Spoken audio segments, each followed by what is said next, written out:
periodistas que dicen la verdad pero a medias, hay que ponerles otro nombre. Yo hablo de los verdaderos periodistas. Hay cantidad de radios como esta que se juegan, que les cuesta, que es un esfuerzo enorme, pero que siguen estando en el aire. Me parece que eso es lo que hay que reivindicar. Radio Caput. Yo hablo de los verdaderos periodistas. Esas cosas. ¿Querés arrancar la mañana bien informado? ¡Rompelo! InfoSiberia, las noticias en tu celular. Manda un mensaje de WhatsApp al 1128679078 y recibilo gratis todas las mañanas. Vos sos la única que me hace feliz cuando nadie te dice la verdad. InfoSiberia, las noticias en tu celular. No seas como los demás. Manda un mensaje de WhatsApp y recibilo gratis todas las mañanas. Radiocaput.com. Estás conectado. Estás en Caput. Javier Vicente es el Relatornauta.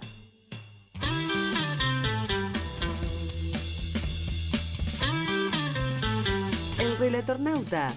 Los martes y jueves a las 15 en Caput.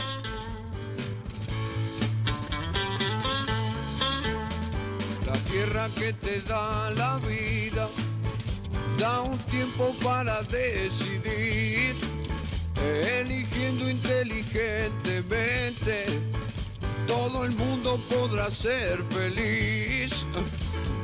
Jugo de tomate frío, jugo de tomate frío, en las venas deberás tener. Muy buenas tardes a todos, a todas, a todes. Bienvenidos a nuestro Relatornauta aquí en radiocaput.com, en el streaming de YouTube de Radio Caput, en todas las vías de comunicación que tiene InfoSiberia, por supuesto también, ese gran medio de comunicación a través del WhatsApp que nutre a todo este entramado comunicacional alternativo a las voces de la hegemonía mediática. Nosotros estamos subvencionados por los rusos, Martincito. Llegó el cheque para InfoSiberia y para radiocaput.com. Somos parte de la colonización soviética o putinesca o como le quieran llamar. Bueno, lo cierto es que nosotros lo dijimos aquí hace ya más de 40 y pico de días cuando comenzó la Tercera Guerra Mundial, desatada por los Estados Unidos e Israel. Lo dijimos bien y además lo analizamos con gente que sabe, como Fernando Esteche, como Walter Gubar, como tantos analistas internacionales y con la guía que permanentemente nos da en cada programa el profesor Yang. Irán iba a ser la Vietnam de Donald Trump y lo fue nomás. Por eso quiero que ya mismo me pongas las imágenes del gran triunfo de la revolución islámica que derrotó al imperio. Los persas una vez más lo hicieron. La derrota total y absoluta de los Estados Unidos e Israel a manos del pueblo persa que mostró como nadie esa valentía que se le conoce desde tiempos pretéritos. No pudieron con Irán. El gran triunfo del pueblo persa y de la revolución islámica, que además tiene a la imagen de esos dos grandes ayatolá, Khomeini, Khamenei, ambos mártires de los pueblos libres del mundo que han respondido a la agresión imperialista. La verdad que quedó como un payaso Donald Trump, quedó como un verdadero payaso. Y nosotros una vez más lo dijimos antes que nadie aquí, que Irán iba a ser el gran triunfador de este conflicto, más allá de que hoy se siguen sucediendo los dimes y diretes, los bombardeos a uno y otro lado, la posibilidad de que mañana empiecen las negociaciones en Pakistán. Pero Irán no fue derrotado, todo lo contrario, y aquí lo celebramos, porque este es un programa revolucionario, este es un programa de las voces de los pueblos del mundo. Por eso hoy está la jefa aquí con nosotros, ¿eh? La jefa que por algo está presa, con tobillera, detenida, atacada, violentada por el Poder Judicial de la Nación, el mismo que quiere asesinar al compañero Julio De Vido. Toda nuestra solidaridad para Julio, que ha vuelto a prisión, tiene que salir de allí, tiene que salir de las mazmorras de la oligarquía. Me parece que el peronismo en ese sentido se ha quedado demasiado quieto, como esperando vaya a saber qué, y la verdad que lo que están haciendo con el compañero Julio De Vido no tiene perdón. El Poder Judicial de Comodoro Pro, vergüenza nos debería dar tener un Poder Judicial así en nuestra democracia recuperada hace ya más de 40 años. Pero bueno, aquí estamos, transitando este jueves posterior a las Pascuas, en una semana más de abril, y donde la verdad que la situación social viene haciendo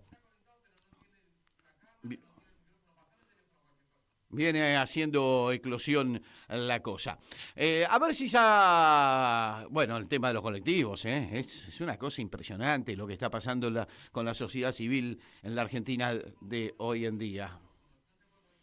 A ver, parece que estamos tratando de comunicarnos con el señor Gustavo López, parece que dice que están esperando que vos de alguna manera te conectes. Ahí le pongo, mirá, no tenemos imágenes ni micrófono tuyo. Claro, ni micrófono, habilitalos. Igualmente ahí te paso para que lo llamemos al gran Gustavo López, que va a ser el primer entrevistado de nuestro programa del día de hoy, que va a transitar por los carriles acostumbrados, analizando la actualidad con la óptica nacional y popular, como siempre, tratando de desentrañar las grandes mentiras de esta restauración oligárquica neoliberal que tanto daño le está haciendo al pueblo argentino, y al mismo tiempo plantearnos de cara al futuro, cómo salimos de esta encerrona que nos ha propuesto una vez más la oligarquía apátrida argentina. Porque volvemos a tropezar con la misma piedra, volvemos a tropezar con esos proyectos oligárquicos neoliberales que tanto daño le hacen al pueblo argentino en una sucesión de repeticiones similares a lo largo de la historia. Desde el plan de Martínez de Oz, anteriormente el de Krieger Bacela, el de Celestino Rodrigo, después podemos tomar en cuenta también el final del alfonsinismo con el plan austral, Juan Vital Zurruy y demás. Otra repetición también de neoliberalismo desencarnado se vivió durante el gobierno de los 90 con Domingo Cavallo, con todo lo que significó aquel proceso de los 90, Caputo y su banda en el macrismo, hasta estos días donde estamos repitiendo lamentablemente la fórmula de la restauración oligárquico neoliberal, otra vez con Caputo y otra vez con los mismos perdedores, ¿no? Los mismos ganadores y los mismos perdedores de siempre, lamentablemente. Yo creo que a este gobierno ya se le ha caído la careta hace rato, que ha perdido toda credibilidad con la sociedad, y es una de las cosas que vamos a tratar y que vamos a analizar con uno de los entrevistados en el día de hoy, con el hombre de opinión pública, análisis, encuestas y demás, Federico González, a ver si es cierto que realmente la caída en la imagen del gobierno y en el beneplácito que le pueda llegar a brindar la sociedad, la misma sociedad que lo votó, ¿no? Porque yo en ese sentido soy de los que creen que más que responsabilizar a Milei por el plan económico y social que está llevando adelante y que está destruyendo a la Argentina, la entrega total, también habla de nosotros, habla de la sociedad argentina que votó esto, habla de una Cámara de Diputados que ayer volvió a avergonzar a los argentinos, entregando el futuro de los argentinos, entregando los glaciares, entregando el agua, entregándonos otra vez en nuestra soberanía al mejor postor. Y entonces no es solo Milei, porque esos diputados que ayer hicieron el papelón que hicieron una vez más, muchos de ellos además con compra de voluntades, con viajes pagados por una de las mineras, Glencore, a muchos de estos diputados para que vayan a Estados Unidos. Y estos diputados fueron votados por esta sociedad, vamos a decir las cosas como son, ¿no es cierto? Diputados entregadores, corruptos, que no les importa nada, que son capaces de matar a la madre si es necesario, y que entregan el futuro de nuestra gente, de nuestros jóvenes, de nuestras futuras generaciones, entregando el agua, que es el elemento más vital que tiene una sociedad y que tiene un país, entregar el agua. ¿A dónde hemos llegado? Pero por eso yo creo que nos merecemos un análisis detallado. Y por eso quería arrancar el programa con Gustavo López. Ustedes lo conocen bien, uno de los dirigentes de Forja, más renombrados, más conocidos.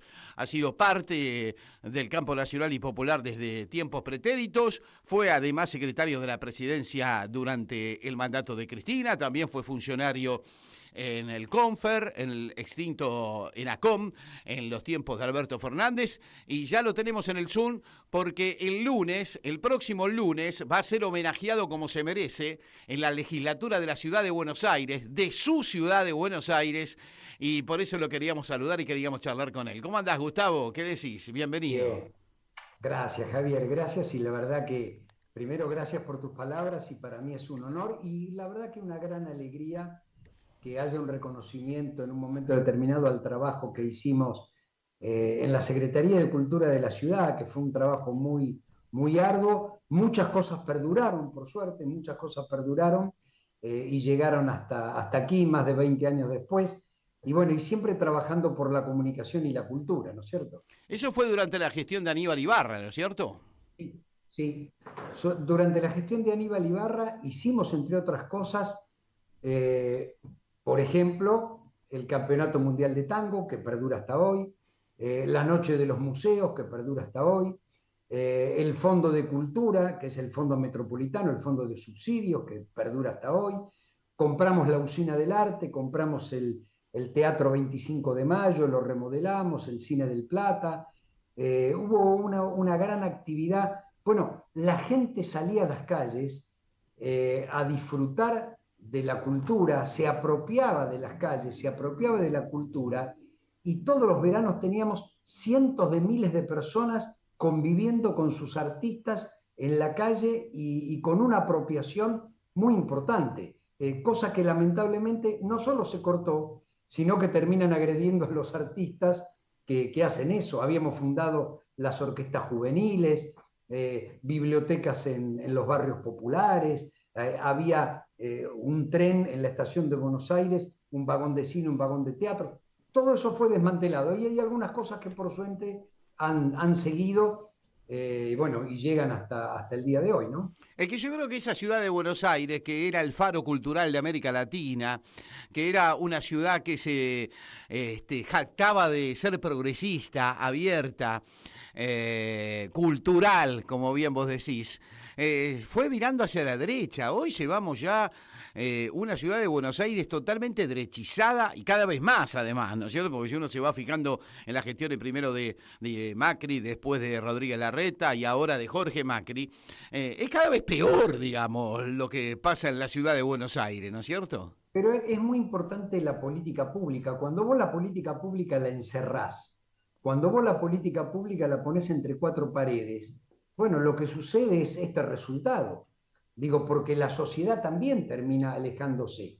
Digo, a mí me tocó hacer la muestra de León Ferrari, que terminó en una pelea. ¿Te acordás con los incidentes esos en la libertad de expresión? Ahí en Y la Recoleta. verdad que nosotros bancamos hasta último momento, y finalmente fue la muestra del año, el artista del año, después ganó el León de Oro en Venecia, después estuvo en el MoMA en Nueva York, hoy está en el Museo de Bellas Artes. Si no hubiéramos bancado tanto, hoy no podría estar en el principal museo público de la Argentina, el cazabombardero ese de la guerra de Vietnam, con el Cristo crucificado. Entonces, realmente, a ver, yo estaba repasando, porque estábamos haciendo un video, estaba repasando el recital que dio Mercedes Sosa en el Rosedal o en Palermo en el 2006.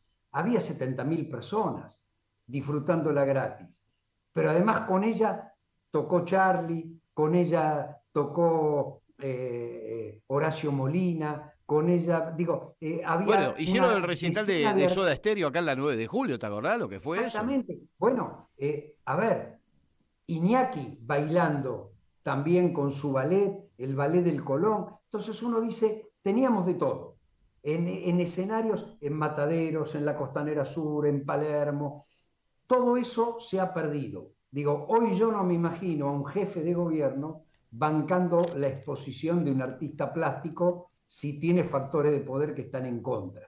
Bueno, la verdad que eso permitía también tener una sociedad mucho más abierta. Hoy claro que hay un corrimiento a la derecha de las ideas, pero también de las instituciones, y bueno, estamos pagando las consecuencias, porque esto es un ida y vuelta, amigo, esto es un ida y vuelta. El ejemplo también se da desde arriba. Entonces vivimos en una sociedad donde tenemos un presidente que odia, que insulta, que lo llama ladrones a los artistas. Nosotros habíamos puesto teatro de verano, teatro en clubes, se daban 200 obras de teatro durante el año en 20 clubes distintos de la ciudad de Buenos Aires, desde River y Boca hasta Sacachispas, o el que a vos se te ocurra. Bueno, todo eso ayudaba además a que los clubes tuvieran otra actividad cultural, acercar a la gente.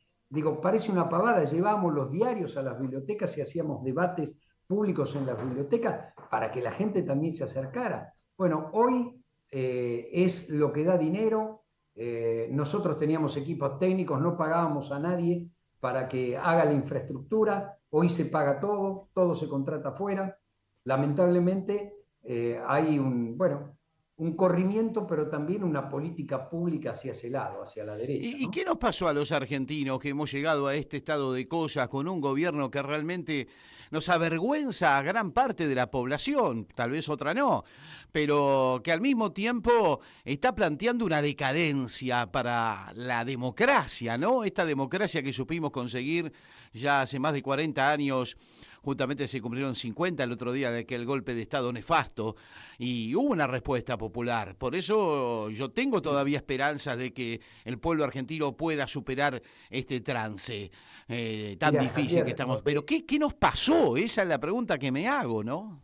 Mira, pasaron yo te diría varias cosas. Por un lado, la gota que horada la piedra. Digo, el trabajo que hicieron durante 10 o 15 años los grandes medios de comunicación que responden a las corporaciones económicas fue de desgaste brutal hacia el campo popular. Los dueños ahora de la nube, es decir, los dueños de X, de Meta, es gente de ultraderecha que usa el algoritmo para el odio, para la persecución y para una ideología determinada en Argentina y en el mundo. Y hemos tenido fracasos en algunos de nuestros gobiernos. Bueno, ese cóctel dio una sociedad a la que le metieron en la cabeza que lo peor que le podía pasar era un gobierno popular, que éramos los culpables de todos los males, y si te aparece alguno que hace alguna macana, confirma la regla.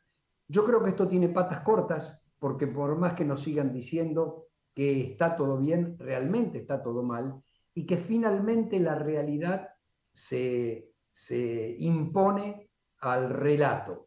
Pero hay que construir una alternativa, nuevamente democrática, nuevamente popular, nuevamente progresista, como la quieras llamar, pero una alternativa que brinde soluciones concretas a los problemas concretos.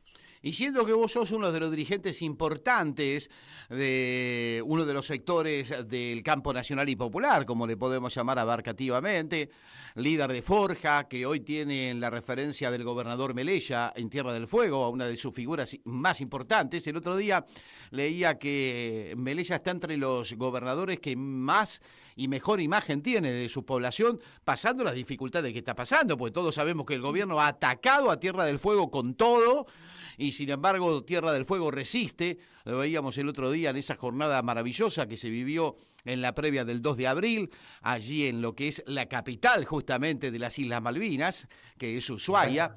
¿Y cómo está la cosa? ¿Están hablando los dirigentes de los distintos espacios?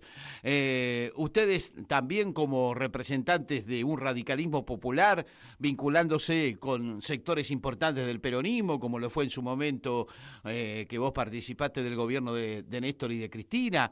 ¿Qué avisorás para un año como el que se viene, que va a ser el 2027, decisivo en ese sentido para el pueblo argentino, que está transitando hoy una crisis como pocas veces hemos vivido en esta democracia recuperada, ¿no? Mira, Javier, hubo un primer paso muy importante que fue la reunión en Tierra del Fuego de Melella, Kicillof y Quintela, 3 de los 6 gobernadores que se oponen abiertamente al gobierno. Eso fue un muy buen primer paso. Nosotros como Forja estamos dialogando, yo estoy hablando con Kicillof, estoy hablando con su gente. Obviamente yo creo que hay que armar un gran frente nacional, popular y democrático con todas las fuerzas que se oponen a esta derecha brutal. Y que ese frente tiene que ser, primero, programático, es decir, hay que tener un programa, y segundo, hay que ser generosos en el sentido de los diálogos y sentarse en un pie de igualdad. No porque todos tengamos los mismos votos, hay que reconocerlo, sino porque las condiciones de hablar entre pares ayuda a construir. Y yo te tiro 2 ejemplos. La Hora del Pueblo de 1972. El peronismo convocó a todos los partidos políticos para luchar contra la dictadura. O la multipartidaria del 82-83, 10 años después, cuya cabeza de convocatoria era el radicalismo. Después cada uno podía presentarse juntos, separados a elecciones, pero había un programa, había acuerdos políticos, había un enemigo común, y ese enemigo común hoy se llama el anarcocapitalismo o la derecha extrema o los antidemocráticos, y me parece que hay que construir desde allí, hay que construir con humildad, pero hay que construir con urgencia. Y vuelvo a repetir, programático, y hay que construir con urgencia. El otro día se dio un gran paso en Tierra del Fuego.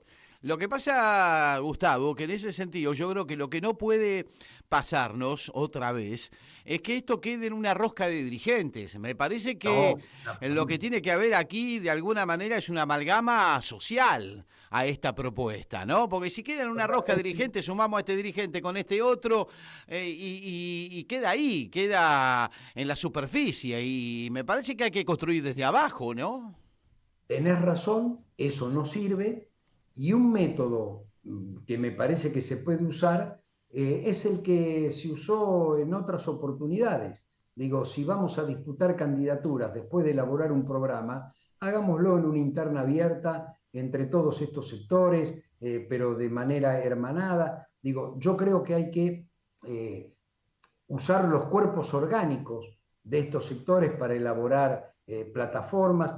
A ver, yo lo primero que haría, que todavía no ocurrió, es sentar a todas las cabezas en una mesa para que después ellos lo bajen cada uno a sus bases y podamos ir construyendo un programa que permita, vuelvo a repetirte, soluciones concretas a problemas concretos, porque los problemas son muchos y las soluciones hay que presentarlas a la sociedad.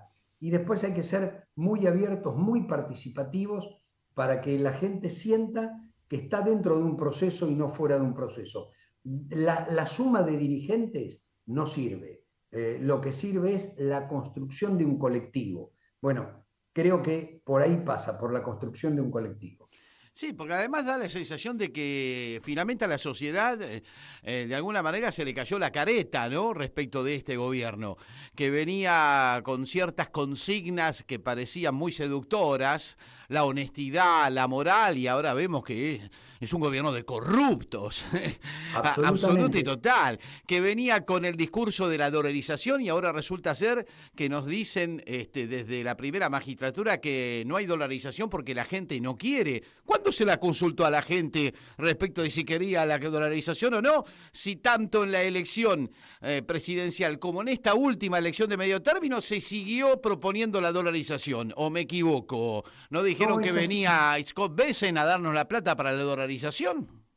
Es así, pero yo creo firmemente, digamos, este gobierno tiene plazo fijo porque el programa económico choca contra un muro a 300 kilómetros por hora. No hay salida y no hay solución. Hay que construir esa salida y esa solución para que no sea la derecha la que vuelva a recibir lo que quede de la Argentina, sino, a ver, que podamos construir como se construyó en el 2003 en adelante. Cuando Néstor nos convoca a construir la transversalidad, bueno, convocó no solo a dirigentes, sino al conjunto de la sociedad a hacerlo. Partidos políticos, movimientos sociales. Bueno, hay que hacer una nueva transversalidad, o como la quieras llamar, para que sepamos a dónde queremos ir y cuáles son las herramientas que vamos a utilizar. Porque realmente la situación está muy mal para millones de argentinos y la urgencia nos llama a construir esa alternativa. Y en ese sentido, Gustavo, ¿qué pensás que puede llegar a pasar de aquí en más, ¿no? Porque evidentemente hay una crisis que se puede llevar todo puesto otra vez, ¿eh? Se puede llevar también puesta la política. Totalmente. Bueno, ese es el riesgo que se corre si nosotros no construimos esta alternativa rápidamente, porque la antipolítica se lleva puesto al sistema. Claro. Estuvimos a punto de llevárselo puesto. No, y otra cosa, Gustavo, la antipolítica se lleva puesto a los mejores de los nuestros. Lo que le está pasando a Cristina, lo que está pasando con Julio De Vido. ¿Cómo puede ser que no podamos defender a nuestros compañeros que entregaron lo mejor de sí en pos de ese bien social que significa la política cuando se pone al servicio de la comunidad? Porque ha habido una degradación de la política que incluye a los propios también. Incluye a los propios también. Y han tenido miedo, en el caso de Devido han tenido miedo de enfrentar a las corporaciones mediáticas, porque le habían hecho la imagen de una persona corrupta, esto, lo otro.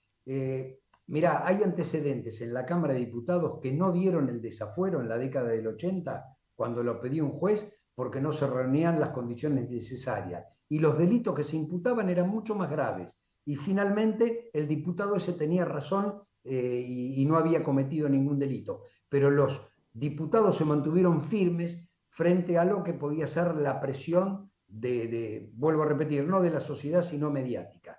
Bueno, yo creo que la dirigencia falló con Devido, que no tuvimos la respuesta adecuada con respecto a Cristina, y ahora lo que tenemos que tener es una estrategia inteligente, no solo para que ellos estén libres, sino para cambiar este poder judicial que es imprescindible para que el poder económico nos siga sometiendo. Es decir, una de las cosas que nosotros tenemos que hacer es reformas profundas. Para poder hacerlo hay que ganar las elecciones. Así que construyamos un frente muy amplio, programático, para ganar las elecciones y llevar adelante algunas cosas que no se hicieron en gobiernos anteriores.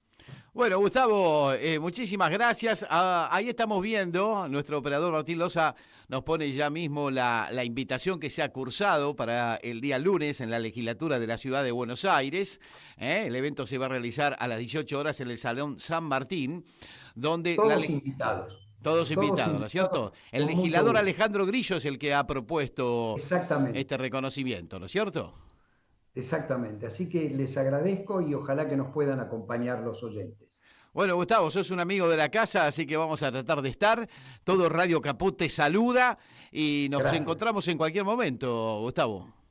Igualmente, un abrazo enorme. Un abrazo grande.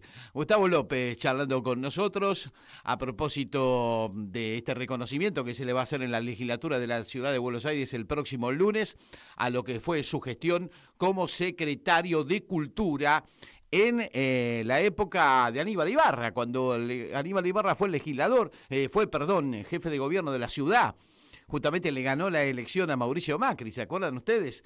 Después lamentablemente ocurrió lo de Cromañón, el PRO aprovechó esa situación, carroneó esa situación y hoy sigue siendo gobierno de la Ciudad de Buenos Aires. En esa Ciudad de Buenos Aires, que aún en plena crisis del 2001, era un verdadero faro cultural en esa gestión de Aníbal Ibarra, era la ciudad progresista, era la ciudad que el mundo miraba como esa Buenos Aires de las luces, esa Buenos Aires del teatro, esa Buenos Aires de la cultura, y hoy es una porquería, gobernada ya hace tantos años por el PRO, convertida en una especie de Miami del sur del continente, pero con la decadencia propia de lo peor de la Argentina, ¿no es cierto? Así que en ese sentido hay que destacar lo que ha sido la gestión en su momento de Gustavo López, y bien que lo hace el legislador Grillo, que ha cursado esta invitación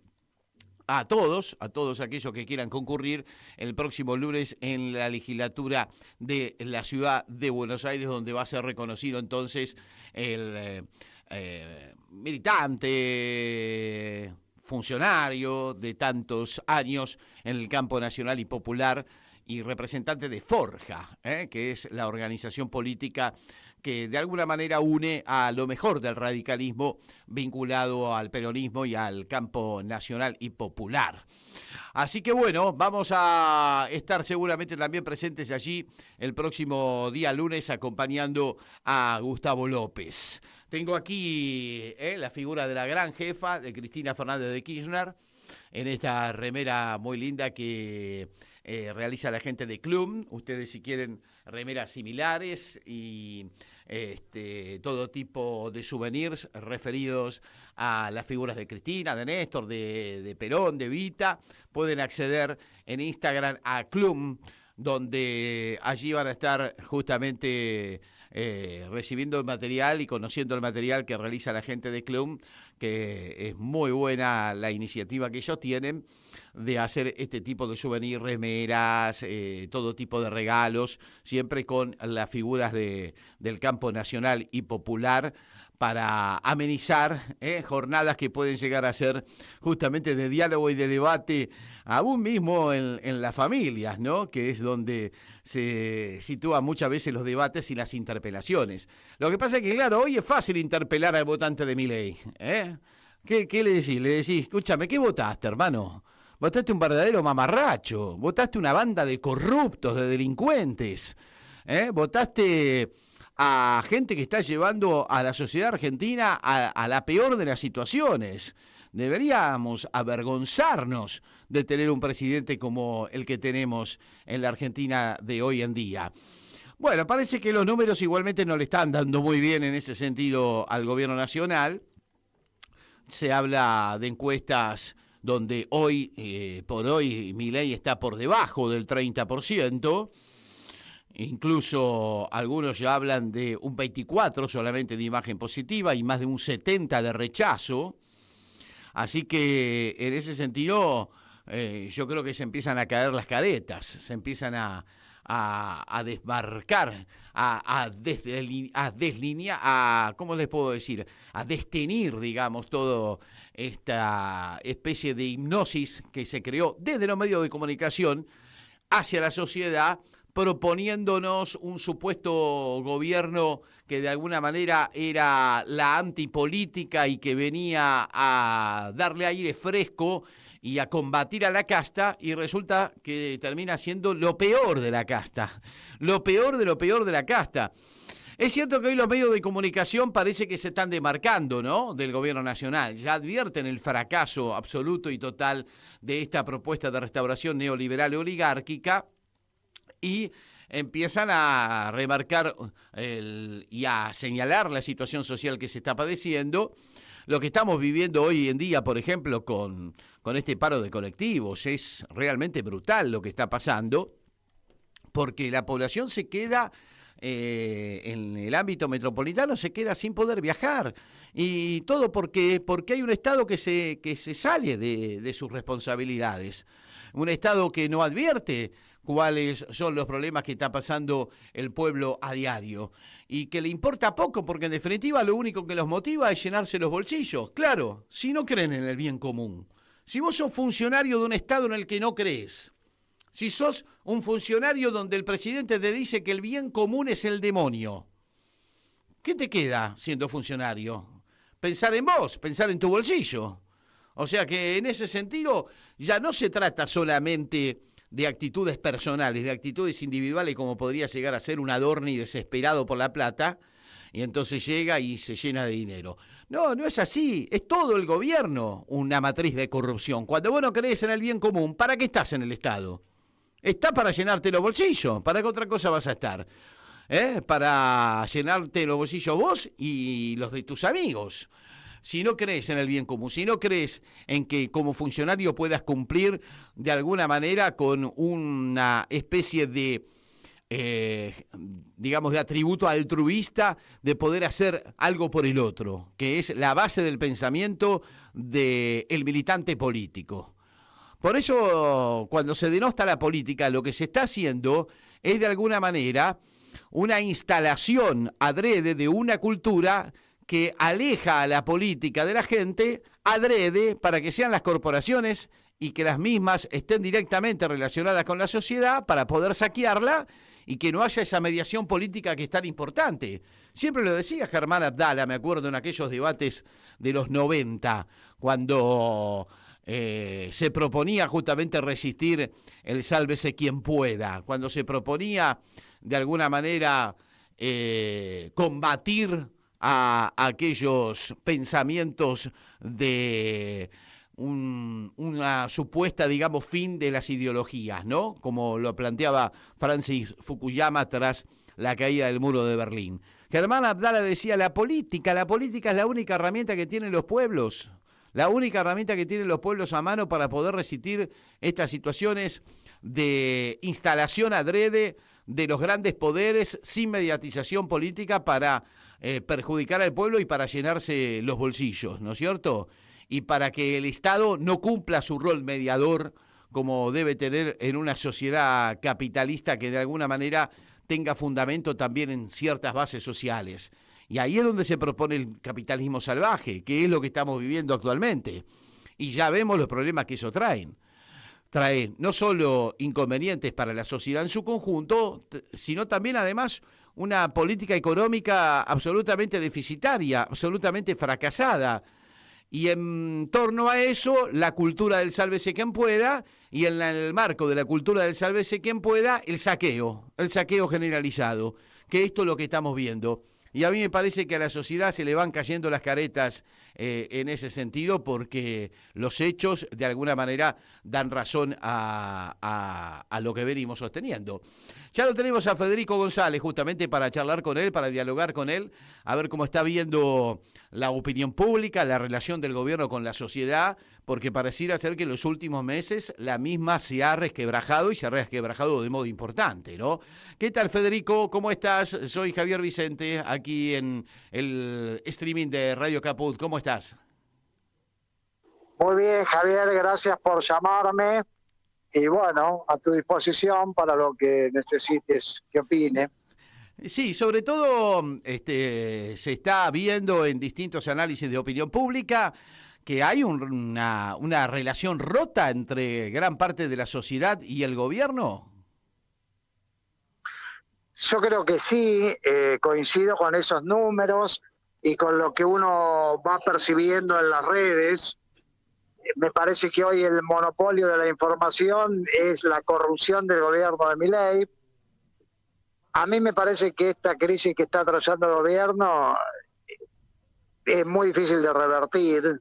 Sí, eso quiere decir llegó para quedarse. No soy agorero y digo que el gobierno tiene los días contados, porque eso es otra cosa.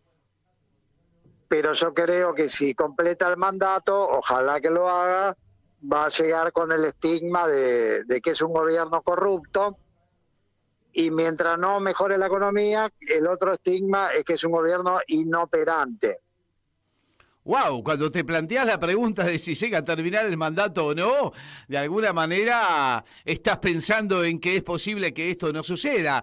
¿Qué es lo que ha hecho clic en la sociedad respecto de la relación con el gobierno, sobre todo en muchos de los votantes de Milei? ¿Ha sido la economía? ¿Han sido los hechos de corrupción? ¿Qué es lo que ha hecho ese clic, según tu interpretación, Federico? Mira, todo eso junto, porque en ciencia siempre se habla de cuando las variables interactúan. ¿Eso qué significa? Que se potencian y que producen un efecto emergente que es más que la suma de las partes. Un gobierno que al final empeoró la calidad de vida de la ciudadanía porque la gente tiene menor poder adquisitivo, ya tiene un problema. Y además no es que es el primer año, es el tercer año. Después, un gobierno que se pone como el paladín de la ética, que hace su razón de ser diferenciándose de los malos, corruptos, inmundos, ratas, etcétera, que son la casta, y después termina siendo tan casta y tan trucho, vamos a decirlo así, como los que denosta, y bueno, es medio intolerable. Entonces uno dice, bueno, pero al final me hizo pensar que iba a vivir mejor y vivió peor, y me hizo creer que era la virtud y es más de lo mismo. Entonces ya no me queda nada. Y esa desconexión que uno ve respecto de las declaraciones que hace el presidente con la situación social que se vive, con esa realidad que vivimos cada uno de los ciudadanos argentinos en el día a día, también de alguna manera está presente en el análisis que se hace, porque hay un presidente que lo veíamos anoche en una entrevista a la televisión pública diciendo que la cosa va muy bien, que el crecimiento económico, que los próximos meses van a ser muy buenos, que va a bajar la inflación, que se va a recuperar el salario. Hay una desconexión, da la sensación, ¿no? Y sí, bueno, es que el diario de Milei es muy limitado. Es retroceder nunca, rendirse jamás, redobla la apuesta y, claro, cuando uno va ganando un partido 4-0 y se hace el bravucón, eso le suma. Ahora, cuando vas perdiendo 4-0 y seguís actuando como si fueras ganando, eso produce indignación, mucho rechazo y baja de credibilidad. ¿De qué está hablando? ¿De qué está hablando? Oh, porque no vamos a ceder un ápice, usó la palabra ápice. Y sí, está bien, ¿y a dónde nos llevó toda la política general hasta ahora? Y la madre insignia de la batalla, que era la lucha contra la inflación, la viene perdiendo desde hace tiempo. Desde este mes dicen que va a ser, cuando la de marzo, 3,2, arriba de 3. Eso anualizado da arriba de 35. Eso es la inflación que tenía Guzmán. Entonces, ¿de qué habla? El país aumentó su deuda, el consumo bajó, el empleo cayó, las industrias cerraron y la inflación, sí, está bien, ¿de dónde veníamos? Bueno, eso es cierto, pero también es cierto que hace más de un año que no la termina de dominar. Y además, cuando Milei dice porque la inflación viajaba al 27.000, primero que eso es medio incomprobable, y además parte de eso, de ese viaje, era la devaluación que él hizo, y además parte de la debacle final del gobierno anterior era el efecto Milei, porque desde mediados del 2023 un candidato con seria chance dice el peso es excremento y voy a quemar en el Banco Central, ¿cómo no va a producir una crisis inflacionaria? Obvio. Ahora vos fíjate, Federico González, con él estamos hablando, ayer deja una definición que para mí muestra a las claras esa ruptura de la relación entre lo que puede ser un programa de campaña que después se legitima a través del voto, cuando él dice, bueno, no, la dolarización no la voy a llevar adelante porque la sociedad argentina no quiere la dolarización. Ahora yo me pregunto, ¿cuándo le preguntaron a la sociedad argentina si quería o no la dolarización? Si la promesa de campaña en la presidencial fue la dolarización, la promesa de campaña en medio término fue bien Scott Bessent y nos da la plata para la dolarización. Y ahora resulta que en la dolarización no. Y bueno, porque el presidente es una persona que hoy te dice A, mañana te dice B y con cara de póker, y es como que no se hace cargo de ninguna de las contradicciones, de las desmentidas de realidad, de las paradojas. Por ejemplo, Milei en el 2000, estoy hablando del 2024, mes de octubre, ¿qué dijo? Que la inflación ya era cero, porque la inflación en octubre de 2024 creo que fue 2,2. Y entonces decía, bueno, pero a eso le tenemos que descontar un 2% del crawling page y no sé qué, esas aritméticas que solamente él lo entiende. Y entonces, bueno, él dice que es 2,20, no, bueno, ya es 0.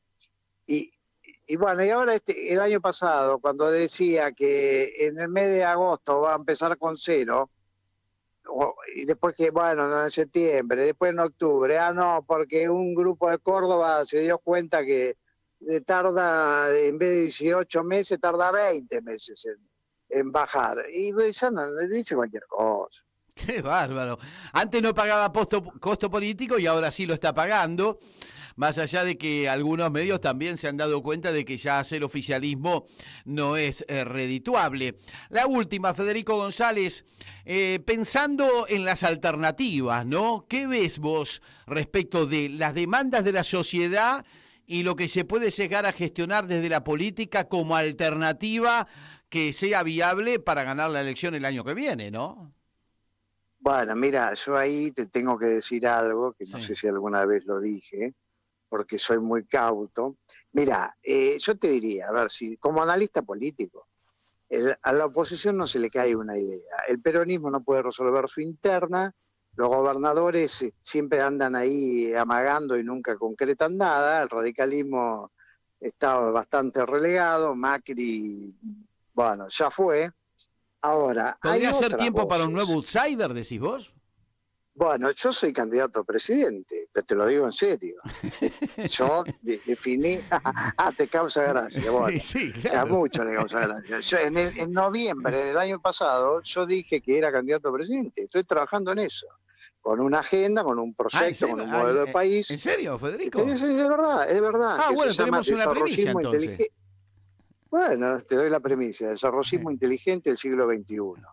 Y yo lo que digo es que el país está enredado en una disputa absurda entre estatismo bobo, que quiere repartir riqueza que no crea, y libertarianismo salvaje, que, piensa que si arreglo la macro todo va a crecer por añadidura. Eso no pasa en ningún lugar del mundo.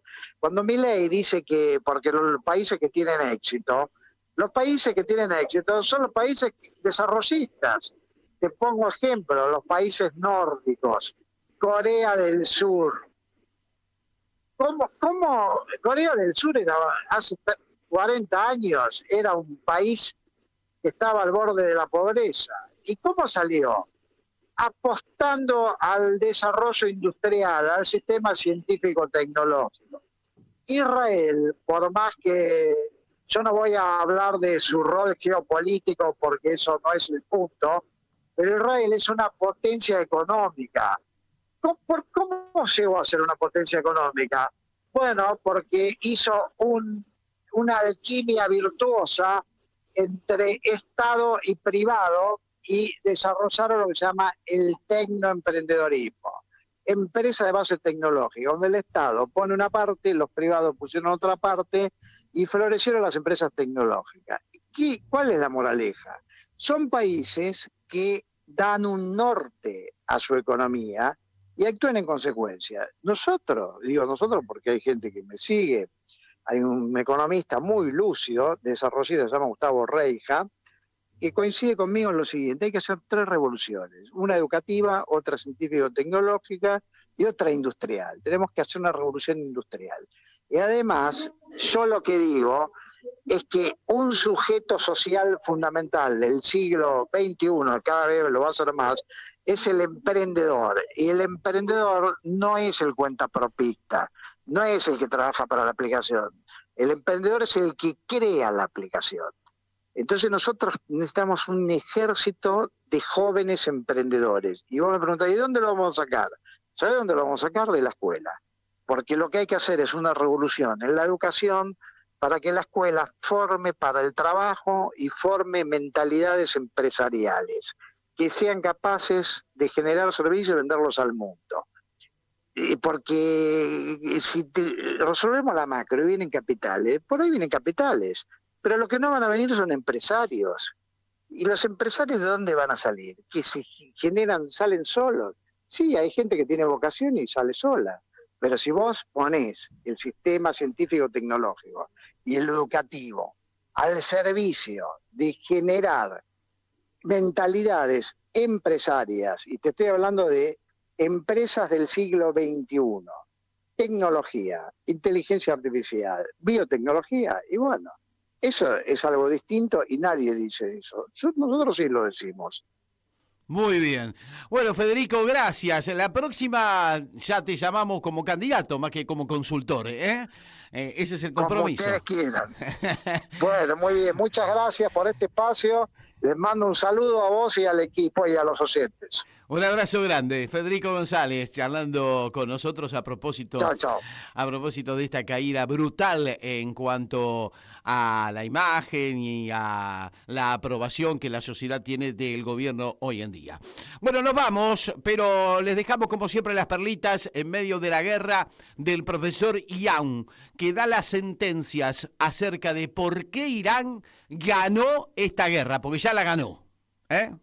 La rendición de Donald Trump, por más que después diga que en realidad obtuvo una victoria, que va a seguir en Irán, que bla, bla, bla, bla, bla, bla.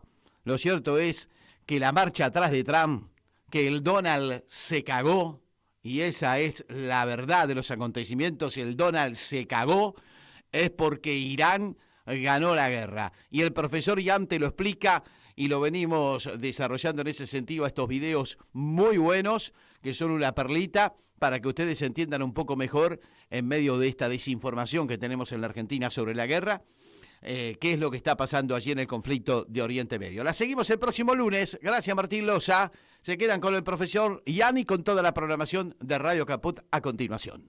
Okay, so America bombed Iran, bombed the nuclear sites, flattened them, and then America accepted a ceasefire. And the moment that ceasefire was announced, do you know what the Iranian president did? He went on national television and called it, and I want you to remember this exact quote, a great victory. And then the supreme leader of Iran, Khamenei, gets up and says, the American strikes did nothing significant. He says America gained nothing. He says Iran will never surrender. Now you're sitting at home and you're thinking, wait a minute here. You just got bombed. Your nuclear sites are destroyed. Millions of your own people are fleeing your cities. And you're calling this a victory. Here's the thing. They might actually be right. Today I want to walk you through exactly why, step by step, because if you think America got the better end of this ceasefire, I'm going to show you something that's going to seriously change your mind. If you're learning something here, please hit subscribe. Many of you are aware of what's been happening with the channel. If you feel like supporting, a link in the description. I've spent months researching what's coming between 2026 and 2030, and I put it all into an ebook called The Next Global Shift, How to Stay Ahead of Economic Collapse and War. The economies, the conflicts, the moves you need to make. If you want my ebook, link in the description. All right, first, let's back up, because to understand why Iran may have already won, you need to understand what Iran's actual strategy is, okay? Iran doesn't have a military anywhere close to America's. They know they cannot fight the United States in a straight-up head-to-head war and come out on top. So instead, for decades, Iran built something called the Axis of Resistance. What is that? It's a network of allies spread across the entire Middle East. Hamas in Gaza, Hezbollah in Lebanon, the Houthis in Yemen, armed groups in Iraq. And for a long time, the Assad government in Syria. The idea is very simple. You can't punch America directly, okay? America is too big, but what you can do is poke them everywhere all at once so they can never get comfortable, never pivot away, never fully focus their attention somewhere else, like Russia, like China, okay? Iran's goal was never to defeat America on a battlefield. Iran's goal is to keep America stuck, keep America bleeding slowly, keep America spending money and military attention in the Middle East forever. That is the game. So now let's ask ourselves honestly, did this ceasefire help Iran play that game? Or did it stop it? All right, June 2025, this is where it all explodes.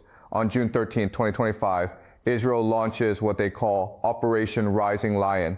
They send over 200 fighter jets, and that is not a small number. Okay, flying roughly 1,500 sorties over 12 days. They hit more than 100 Iranian facilities, nuclear sites. military sites. They kill key scientists. They kill key commanders.